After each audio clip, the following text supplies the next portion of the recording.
মৰমৰ ছাত্ৰ-ছাত্ৰীসকল, তোমালোকে এনএমএছ পৰীক্ষা ডিচেম্বৰ 13 তাৰিখে অনুষ্ঠিত হ'ব। সো এটা বহুতে কমেণ্ট কৰি আছিল যে ছাৰ সায়েন্সৰ চিলেবাছখন লাগে বা মেথছৰ চিলেবাছখন। অৰ্থাৎ তোমালোকক যদি ডাইৰেক্ট চিলেবাছ ৱাইজ নাথাকে, আমি দুটা পেপাৰ জানো, এখন এছএটি পেপাৰ হয়, এমএটি পেপাৰ। এছএটি পেপাৰত তোমালোকৰ ছ'চিয়েল চায়েন্স, মেথছ আৰু চায়েন্স থাকে।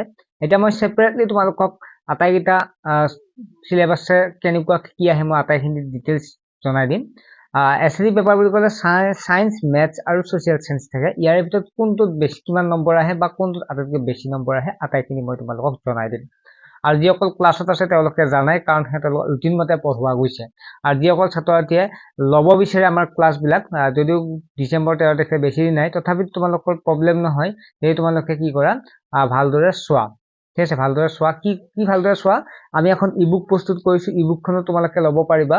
যদি ইবুকখনত ভালেখিনি কুৱেশ্যন এনচাৰ আছে, য'ত মানে সম্পূৰ্ণ কমন হিচাপে আছে। তোমালোকে এখন কিতাপ পঢ়িলে আটাইখিনি বহুত থাকে তাত। কিতাপ এখন কিমান পেজ থাকে বা কিমান টপিক থাকে, কিন্তু আমি যিখিনি পাছ কৰিব পৰা মানে ইম্পৰ্টেণ্ট টপিক আগৰ কুৱেশ্যন পেপাৰ এনালাইচিছ কৰি মেইন টপিক কেইটাৰ ওপৰতে ইবুকখন প্ৰস্তুত কৰিছো। যদি কোনো ছাত্ৰতে ল'ব বিচাৰে, এতিয়াও সময় আছে, ল'ব পাৰিবা। যদি তোমালোকে ক্লাছবিলাকো কি কৰিব পাৰিবা, আমাৰ যিবিলাক ক্লাছ আছে, ক্লাছবিলাক আমি ধুনীয়াকে ৰেকৰ্ডেড লাইভ হোৱা ক্লাছবিলাক ৰেকৰ্ডেড হৈ থাকে, সেইবিলাক প্লেলিষ্ট কৰি দিছো। কোনোবা জইন হোৱাৰ লগে লগে মই ক্লাছবিলাক দি দিম। তোমালোকে কি কৰিব পাৰে, যিটো টপিক বুজা নাই সেই টপিকটো ধুনীয়াকে এবাৰ চালে তোমালোকে টপিকটো বুজি পাব পাৰিবা।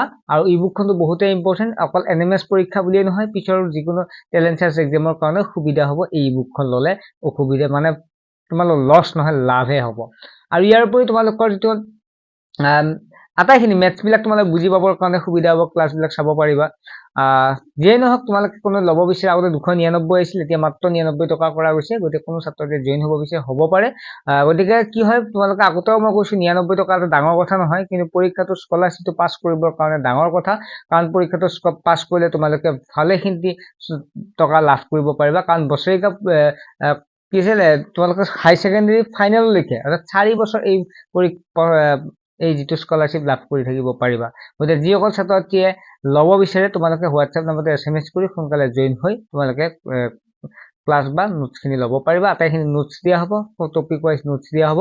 এতিয়া আমি মেইন যিখিনি আছিল সেইখিনি ক'ব বিচাৰোঁ।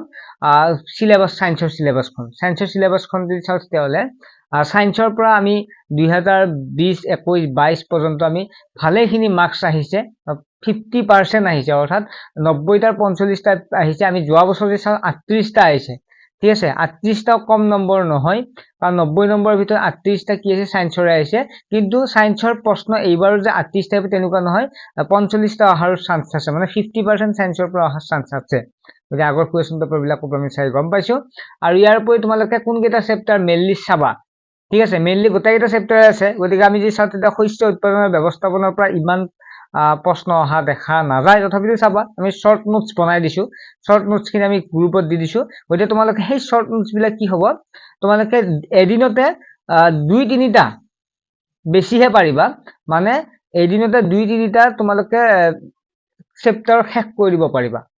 ঠিক আছে, আৰু ভালদৰে ইচ্ছা কৰিলে তোমালোকে এদিনতে 5-6টা চেপ্টাৰ শেষ কৰিব পাৰিব, কাৰণ আমি শ্বৰ্ট নোটছ কৰি দিছো। মানে এটা ক্লাছৰ মানে এটা চেপ্টাৰৰ মাত্ৰ 2খন পেজ চালে হ'ল।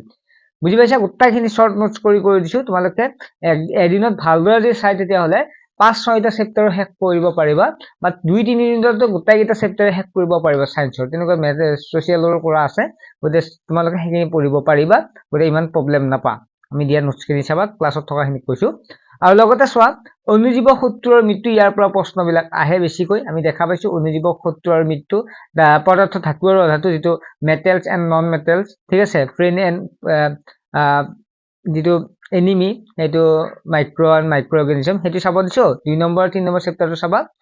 তাৰপিছত তোমালোকৰ পৰা বেছিকৈ যদি আমি দেখা পাওঁ, তেতিয়াহ'লে chemical effect of electric current, যে বিদ্যুৎ প্ৰবাহৰ ৰাসায়নিক ক্ৰিয়াৰ পৰা প্ৰশ্ন আহে। আটাইখিনিয়ে চাবা, গতিকে এইকেইটা চেপ্টাৰৰ পৰা বেছিকৈ প্ৰশ্ন আহে।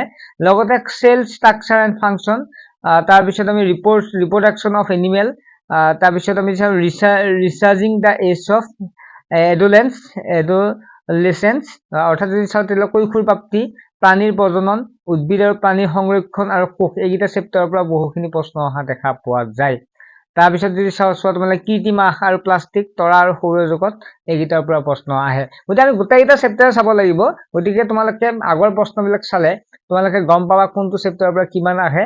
গতিকে তোমালোকে যিটো আমি নোটছ দিছো এই নোটছখিনি তোমালোকে ধুনীয়াকৈ চালে পাৰিবা। আৰু মই কৈছোৱে SAT পেপাৰখনৰ ভালেখিনি কিন্তু ছায়েন্সৰ পৰা প্ৰশ্ন আহে। গতিকে তোমালোকে ছায়েন্স যদি মেথছৰ 2-এটা অংক চাব পাহৰি গ'লা, কিন্তু ছায়েন্সৰ খিনি কিন্তু তোমালোকে চাব নাপাহৰিবা, কাৰণ ছায়েন্সৰ পৰা যিটো ভালেখিনি মাৰ্কছ আহে।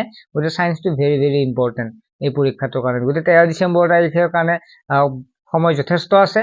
ঠিক আছে, এইখিনি সময় ভালদৰে চালে তোমালোকে ধুনীয়াকৈ পৰীক্ষাটো পাছ কৰি যাব পাৰিবা। নিজৰ ওপৰত বিশ্বাস ৰাখা আৰু আমি দিয়া নোটছবিলাক ফ'ল' কৰা, ধুনীয়াকৈ পাছ কৰিব পাৰিবা। আৰু চোৱা ক্লাছ 8তে দিব পাৰি যিহেতু, গতিকে এইখিনি চাবা। আৰু মই ক'লো ছায়েন্সটো তোমালোকে মেইনলি ধৰি ল'বা SAT পেপাৰৰ কাৰণে। MET পেপাৰ আমি প্ৰায় শেষ কৰিছোৱে, পাৰিবা MET পেপাৰ।